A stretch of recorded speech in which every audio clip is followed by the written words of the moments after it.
Ասում են, կրկեսը չի աշխատում, դա հետո ասում, թող գա ինձ մոտ։ Հազարավոր նկարներն ու հոլովակներն են պատմում, գիշեր-ցերեկ չճանաչող մարզումներ, բազմաթիվ ներկայացումներ մայրաքաղաքում, մարզերում, Արցախում։ Տաշիր ընկերությունների խմբի կողմից Երևանի կրկեսը ձեռք բերելուց հետո, այսինքն 2011-ից սկսած կրկեսային գործունեությունը շենքի շինարարության պատճառով չի դադարել։ Ընկերության իրավաբանը փաստեր ունի, 14 տարի տարածքներ վարձակալելու, մարզումները շարունակելու համար ծախսվել է 18 միլիոն 650 հազար դրամ։ Մարզումներն անցկացվել են տարբեր տարածքներում։ Ալոյանի ձեռքի տակ վարձակալության պայմանագրերն են։ Սա օրինակ վետերանների միավորում ՀԿ-ի հետ պայմանագիրն է, որով Երևանյան կրկես ՍՊ-ն վարձակալել է իրենց դալիճը 2021 թվականից։ Նմանատիպ պայմանագրեր կնքվել են նաև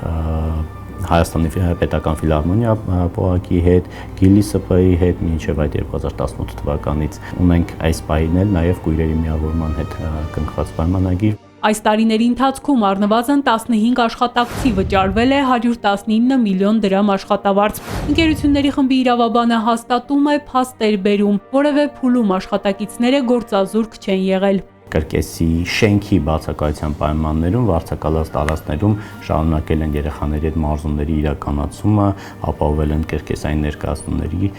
բեմադրումը եւ ներկայացումը։ Մի քանի տասնամյակ Երևանի կրկեսի գեղարվեստական ղեկավար, ապա տնօրեն աշխատած Սոս Պետրոսյանը պատմում է, ինչ ճանապարհ անցան վերջին 14 տարում, ինչև վերջնական ոտքի կկանգներ Երևանի կրկեսի շենքը։ Չկա մի գյուղ, չկա մի տարածք, չկա մի զորամաս, որտեղ մեր ստուդիայի սաները ելույթներ չունենան։ Մեզ էին միանում նաև պրոֆեսիոնալ դերասանները։ Վարձել էինք նաև ամիսը 1-2 անգամ Պարոնյանի երաժշտական կոմեդիայի թատրոնի շենքը եւ այդտեղ տալիս էինք ներկայացումներ։ Դուք չեք պատկերացնում,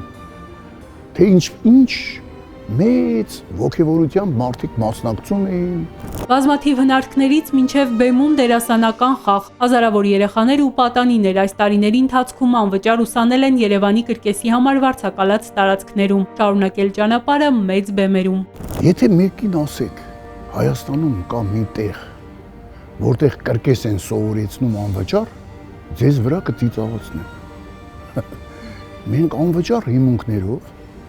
իհարկե Տաշիր գրոպի հովանու ներքո,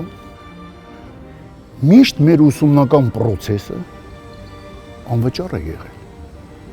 Ոչ մի լումա մենք երեխայից չենք վերցրել։ Տաշիր արենայի բացումից հետո էլ վարձակալած տարածքներում երեխաների պատանիների մարզումները շարունակվում են։ Դրանք չեն ընդհատվում, երբ արենայում ներկայացումներ են։